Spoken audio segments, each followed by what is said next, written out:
What's good, everybody? It's your boy, Mr. CDK Boxing. Let's talk boxing. The Gwoat does it again, becoming undisputed at the heavyweight. You know what I'm saying? At the heavyweight championship level, she's done it. Let's put it that way. She done it last night against Danielle Perkins. I ain't gonna lie. I got to keep it 100. That was one of the worst boxing cards I've ever seen in my life. The fight before the main event, those two guys, man, those heavyweights. If y'all seen how that fight ended, both guys ended up outside. They went straight through the ropes. I've never in my life seen a fight so bad, man. I can't recall two fighters. Man, both of them was, points were taken from both guys from holding. It was just a terrible fight. I don't never want to see those two guys in the ring again. I can't even remember their names. I don't want to remember their names. Y'all seen the fight if you watched the pay-per-view last night. You know exactly who I'm talking about. I don't have to even tell you. But that was a terrible fight. Now let's get into what we seen last night from the Gwoat. First off, well, Danielle Perkins, man, she drew. I mean, she's a big woman. Danielle Perkins is a very, very big woman and very muscular. And you know, we seen what a 5-0 fighter looks like when they're taking on an elite level fighter. That's what we saw last night. Let's keep it real. Danielle Perkins was slow footed. She didn't move well. She wasn't able to, she had a nice jab. I'll give her that. If you want me to take anything good from what I saw from her last night, she had a nice jab. I think she had some power, but she wasn't able to land. But I was more into breaking down what I saw from the GOAT Clarissa Shields. It's something that I've always seen and I've always said about the GOAT. I think that because she's always looking for the knockout, wanting to prove people wrong and say she got power, she sometimes get wild. You know what I'm saying? She gets out of position. You see her throwing a lot of wild shots, looping right hands, left, and she doesn't need to do that. When she caught her with that shot, you know what I'm saying, on the final bell, it was a straight right down the pipe. Bam! Caught her. You see what happened. Made her eyes roll back in the head. Clarissa Shields definitely has power, but I think, man, she's too busy worrying about to getting the knockout, and it takes away from what she can really do. Also, what I was looking at, the GOAT also had problems with distance. I noticed that last night. Salute, man, to my brother, man. Hey, BVO, good to see you this morning, bro. I'm just breaking down what I seen from Clarissa last night. The fight before that I talked about, that was the worst fight I've ever seen in the history of boxing. No, neither one of those guys ever need to be given a license again to fight. You know what I'm saying? You had a cab driver and a chauffeur, and both of them look just like that. They need to take up their first job, go back to doing that. Don't get back in that ring no more, fellas. That's all I'm gonna say. But like I said, Danielle Perkins was a big woman, muscular, but you can see 5-0, flat footed, okay jab, no special effects, just an average fighter. You know what I'm saying? An average fighter at best. And Clarissa Shields, you know what I'm saying? I think she could have done a lot better. You can't keep on looking for the knockout. Well, you're worried about what people say. And like I said, she was swinging wild at times. You throwing these looping. When you're throwing looping hooks like that, man, you're not gonna knock nobody out with that shot. I mean, you're just not. Anybody can see that coming. My 6-year-old son can see a looping right hand coming. Just being honest with you, and that's what Clarissa does a lot. She also had a problem with distance. You know what I'm saying? She wasn't able to really, you know what I'm saying, close the distance. As you can see when they were fighting, the way Clarissa was back and trying to gauge, a lot of her shots was off. She was not able to gauge the distance, and that messed up the fight entirely too. I don't know what's next for Clarissa. Like me and my brothers talked about last night, you know what I'm saying, on Sports Talk Network, BVO boxing channel. And if y'all don't know, you know, it's the new Sport Talk Network. That's what we're doing. We riding together. You understand what I'm saying? So y'all be on the lookout for us. I asked them last night, what do y'all think next for Clarissa Shields? Where does she go from here? She's at 177 pounds. That division, there's nobody there. I mean, who is there for her to fight? What's left? There ain't nothing there for her to do. Can she go back to 154 pounds? Will she be able to go all the way down there and, get a challenge from maybe a Michaela May or somebody moving up? I don't know. Alicia Baumgartner, I don't know how far she would be able to come up in weight, to make that type of fight. Even Amanda Serrano, I just think those women are too small.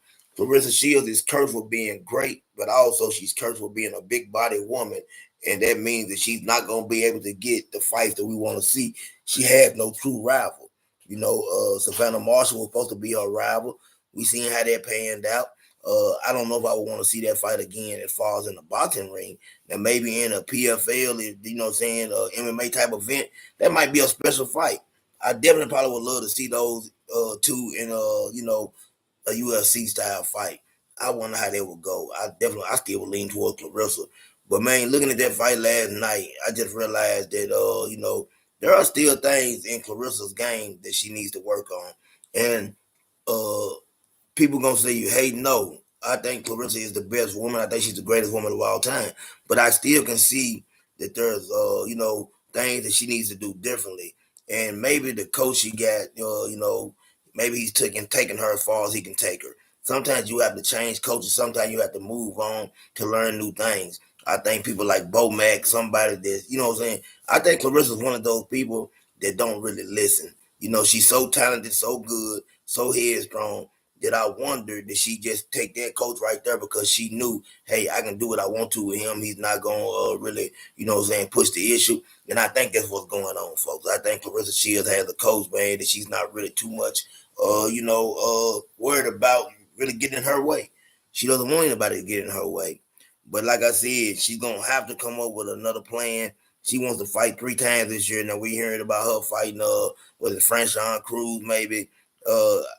They probably Franchon Cruz is a big woman. You know what I'm saying? Is she on Clarissa level? No, I don't think so. So maybe that's her next move. She said possibly Savannah Marshall. There are things for her, but the door is closing. I think Clarissa's gonna definitely have to, do what she got to do and get ready maybe to move on from boxing. I think Clarissa Shields definitely, as we talked about last night, should have took the time and really listened to what Jake Paul had to say. Jake Paul really did want to sign Clarissa Shields. Clarissa Shields had a problem with being on his undercard. It was made, privy to me last night by my guy, my brother D Free. Clarissa Shields didn't want to be on his undercard. Now, listen, Jake Paul is the one footing the money, putting up the money. So why would I not care about being on his undercard? We've seen, I think Devin Haney's been on one of his cards. People don't have a problem. Jake Paul is paying you. And when somebody's paying you, hey, man, they call the shots. You can't call the shots. If you're going to give me $2 million and tell me to be on your undercard, then I'm going to be on your undercard. I'm not going to let my ego and pride get in the way. And I think that's hurt Clarissa Shields a few times in her career. She's said things that people didn't like, and you see what happened. Now she's on the outside looking in, as we see that Jake Paul is steady putting Amanda Serrano on these cards, and Amanda Serrano's getting paid good money. I would probably say that she's making more than Clarissa Shields in the ring, from what I'm hearing, because they saying Jake Paul is really, really paying her, good money that she wouldn't see, if she had another promoter. I think Amanda Serrano made about 2 or 2.5 million in her last fight. I could be wrong, but that's the number was reported, which that's a nice bag. You think about it for a woman boxer. You take it home.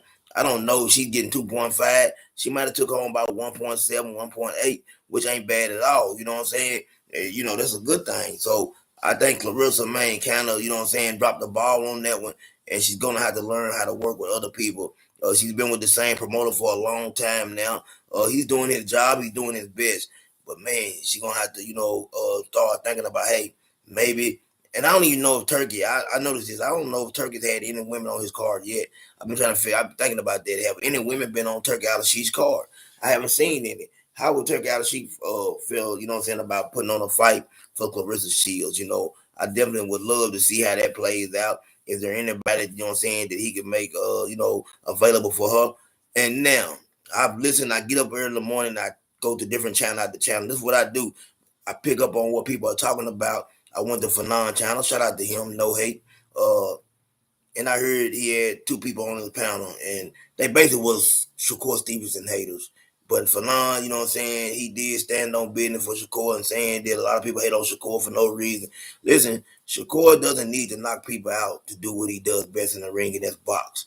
He's not an exciting fighter. As my brother BVO said, he is not exciting, and BVO, you know what I'm saying, one thing about him, if you ain't exciting or you don't come forward, he really don't want to see you fight. But I think Shakur Stevenson really has the tools to do whatever he wants to do in the ring. I think, you know what I'm saying, it's just in his DNA to be defensive. So sometimes when something's programmed, you've been doing it for so long, it's hard to change. AB. At one time, Adrian Broner, I don't know what happened, used to let his hands go, right? But once he stopped doing that, man, it was like when he stopped, it was just like it was stuck in his mind. He couldn't throw a punch no more. We seen the transition of AB, man, and it was like a backwards transition because he went from throwing punches to, man, just, hey, he couldn't pull the trigger.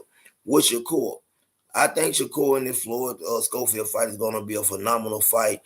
Floyd Schofield, man, listen, shout out to the, Kid Austin. Kid Austin, man, he's really Floyd Schofield the third. Kid Austin is a phenomenal young fighter. Phenomenal young fighter. Has real skills. Sean Porter. And I'm going to say this right here. I don't like how Sean Porter played there. I think that Sean Porter is a sucker. And I'm gonna keep it real with you. And when I say this, listen, I'm one thing. I'm big on respect, and I'm big on friends, and I'm big on keeping it real. If I rock with you, I rock with you. And like BBO, that's my brother. You know what I'm saying? BBO, my brother. Ain't a man alive that can come tell me anything about BBO, and I'm gonna stand. If he ain't there, I'm gonna stand for him. And I think BBO, and I know he will do the same for me. Sean Porter, you know what I'm saying, was rocking with Kid Austin, and Kid Austin had came to Sean Porter camps and stuff. So for Sean Porter to be working with Shakur Stevenson, man, is real to me. That's like real sucker stuff. You know what I'm saying? That's a sucker move. And Sean Porter, if you pay attention, man, to me, he's been a sucker. He's been doing stuff like this. You know what I'm saying? And I felt, man, I could really tell when Papa Schofield, man, when I heard him talk, man, you can tell when somebody's really hurt about something. Because usually, one thing about Papa Schofield, man, will go in on you, and you can tell a lot of times it's just for the camera. But when he was talking about Sean Porter, there wasn't no crazy talk or nothing. He didn't disrespect him or nothing. It came from a place of hurt. He was really like, dang, he said, really, Sean? Really, that's how you rocking? And it was never any bad blood or anything bad. That's when I knew it was real business, and that man felt the type of way. You know what I'm saying? Right, BBO, from the gate. You know what I'm saying? But you don't rock like that, Sean Porter. If anything, even if you cool with your core, you should say, hey, man, listen, like, I rock with Kid Austin, them, I rock with you. I just feel like I should stay out of it. For you to be standing there taking a picture, cheesing like Chuck E. Cheese, really made me feel some type of way about you. I had already, been feeling some type of way because I ain't like the way I feel like you've been hating on Earl Spence for a long time now. And you know what I'm saying? It was just certain things about Sean Porter that I haven't liked. Sean Porter is just slick type of hater. You understand what I'm saying? He hates on he even hates on Terrence Bud Crawford from time to time. But I didn't like it, you know what I'm saying? And we just keeping it real. You know, I also heard them talking about Canelo Alvarez this morning and what he gonna do. Is he gonna take on the Mexican monster? Will David Benavidez get his shot? I don't even think David Benavidez needs his shot anymore. If you think about what David Benavidez is doing, he is taking on all the fights, even the ones that Canelo don't want. David Benavidez is the true definition of make your own lane. He is making his own lane, folks. He is moving forward with his career. He ain't looking back. Canelo in the rear view, guess what? And he burning rubber on him. That's all you got to do, man. Make your own career. See, when you can stand on your own, what can Canelo say? And if he is able to do 500,000 pay-per-view buys, hey, the pressure gonna start being on Canelo anyway. Canelo, we need a big fight. Turkey gonna, push the envelope. Here go, man. This is 500,000. This man just done by himself. You doing 600,000-700,000 yourself. When y'all coming together, man, two Mexican fighters, how big of a fight would that be? I don't understand. Canelo say he love, payday. Well, guess what? It can be a big payday for both of y'all. I truly think, man, that fight, shout out to Bud Crawford, to me, pound for pound, number one. But I still think that fight is bigger. I think if you get, man, the Canelo Alvarez and David Benavidez fight, the Mexican fan base is going to come out in the masses, and they're going to get the casuals, and they're going to get us. You understand what I'm saying? They're going to get the hardcore boxing fans, the black man. Everybody want to see that fight. You know what I'm saying? Ain't nothing wrong with losing. I think Canelo got to put his pride to the side. He's talking about he don't like the disrespect from David Benavidez and his father. I seen Laura come to your press conference and call you out. Was that not disrespect? You can't, I don't know, make it make sense to me, man. A man come to your press conference, call you out, you give him a fight. Another man challenges you and says, I'm better than you. You say that disrespect. Sometimes, man, it just doesn't make sense. And if Canelo doesn't fight him and David Benavidez continues to win, it's going to go down as the biggest biggest duck move in the history of boxing. That's how I look at this. This is the biggest duck move. I can't go back and recall another duck move like this. Maybe the closest thing I can think of is Riddick Bowe and Lennox Lewis when Riddick Bowe threw the belt in the trash can. That's the, you know what I'm saying? That was a duck move too, Riddick Bowe. And Riddick Bowe is one of my favorite fighters of all time. But he ducked that man. As simple as that. You understand what I'm saying? Lennox Lewis, he didn't want that smoke. And everybody knew he didn't want that smoke. And he went that far, man. The man was he ducked Lennox Lewis so cold, he was talking about going to the army. Think about that. Riddick Bowe was ready to go to the army. Instead, he would have went out there and got on the front line instead of getting in the ring with you know what I'm saying, Lennox Lewis. I don't know. Let me think about it. Is that the biggest duck? Hey, that's a pretty big duck. That's a pretty big duck right there. You understand what I'm saying? Canelo Alvarez, now we know what he did. He had for $200 million to get in the ring with David Benavidez. Man, that's some type of money right there. That's off top. $200 million. Hey man, I'm ducking you. I'm gonna throw a crazy number out there, and we're gonna see where it go from there. Had they offered him $200 million, I don't know if he still would have took the fight. I don't know what Canelo Alvarez would have done. He would have came up with another excuse, man. You know what I'm saying? Listen, man, gingerbread man, whatever you want to call him, phenomenal fighter. Canelo is that, man. And I keep telling y'all, I don't care what nobody say. I don't care what anybody know me, man. I love my black fighters. But I also try to keep it real. I don't see Bud Crawford beating Canelo Alvarez. I've heard everything everybody had to say. All the things that you say is ridiculous. Canelo was 23 when he fought Floyd Mayweather. 23 years old, folks. Floyd Mayweather is a defensively sound fighter. Yes, I believe that Crawford can, has good defense. I believe because Crawford uses the hunter that he doesn't have to really show you how good of a defensive fighter he is. So sometimes he gets caught, you know what I'm saying, because he's trying to get you out of there, and he gets caught from time to time.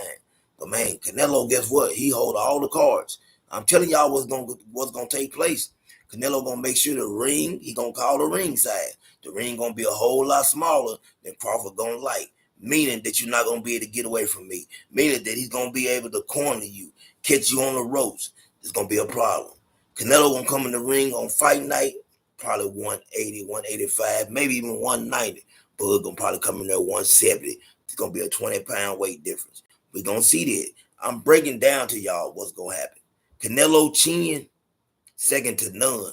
Marvelous Hagler, probably the only person I can think of in those weight classes that had that type of chin or a better chin than Canelo Alvarez. What can Bud do? People, you got to start being honest. We got to stop picking fighters just because they look like us. I think you're doing the fans and the people that listen to you a guarantee you that I believe he's going to win. I don't. If I got to put my money on somebody, I'm putting it on Canelo. I'm putting my money on Canelo Alvarez against Bud Crawford. Now, if David Benavidez, I gave you a breakdown of what I think gonna happen between Crawford and Canelo.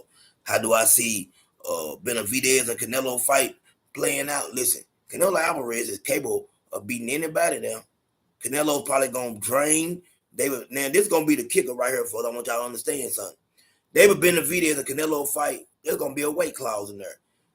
You know, Terrence Bud Crawford's got to come to 168. There ain't gonna be no weight clause or nothing. He gonna make David Benavidez come back to 168, and I guarantee you, Canelo gonna put a 10-pound rehydration clause on David Benavidez. He is not gonna allow him any advantages. But with that being said, I still favor the Mexican Monster. He's younger. That guy showed me against David Morrell, man. David Morrell, listen, you can say what you want about how many fights he had or whatever, but you're not gonna be able to take away that win, man. I think that was the biggest win to date for the Mexican Monster because hey, David Morrell looked good. David Morrell's a really good fighter, man. He would give Canelo hell himself. I just think that the work rate, the height, everything that he brings to the table, the pressure, and Canelo being up in age, man. And that's what people not understanding. Canelo really don't want that fight because Canelo don't want to have to get up for a fight like that no more. Man, it's hard when you keep on and going up in age and you gotta keep getting up for those type of fights. That's what it's about. I don't think Canelo is scared of anybody. I just think Canelo knows, man, there's gonna be a different type of training camp. Do I got any of that left in me where I want to go out there with a young man like that, man, and I got to go to war and I mean go to hell and back because that's what it's going to be. Everybody know what David Benavidez brings to the table. Everybody used to say he was just big, but no, the guy can fight, man. The guy can fight, and he proved that in his David Morrell fight. Now, it might be a different situation. Arthur better be Demetrius Beaver. Styles make fights. I think that Demetrius Beaver will be better suited for David Benavidez, and I'm gonna tell you why. Arthur Benavidez comes straight forward, but the guy can box. I believe he's a better boxer than David Morrell. I'm gonna say that right there. I think he brings a little more to the table than David Morrell. Power. Man, I don't know if David Benavidez is going to be able to stand up to that. We've seen David Benavidez get rocked a few times against David Morrell. Just think what's going to happen when Art catch him with some of them shots, man. That's going to be a crazy fight. Now, with Demetrius Beaver, I think, man, they know each other. They sparred. You know what I'm saying? We've heard what he's had to say. I believe that might play out a little different. I believe he has a real good chance with you out of nowhere. You was looking. I definitely know that he's going to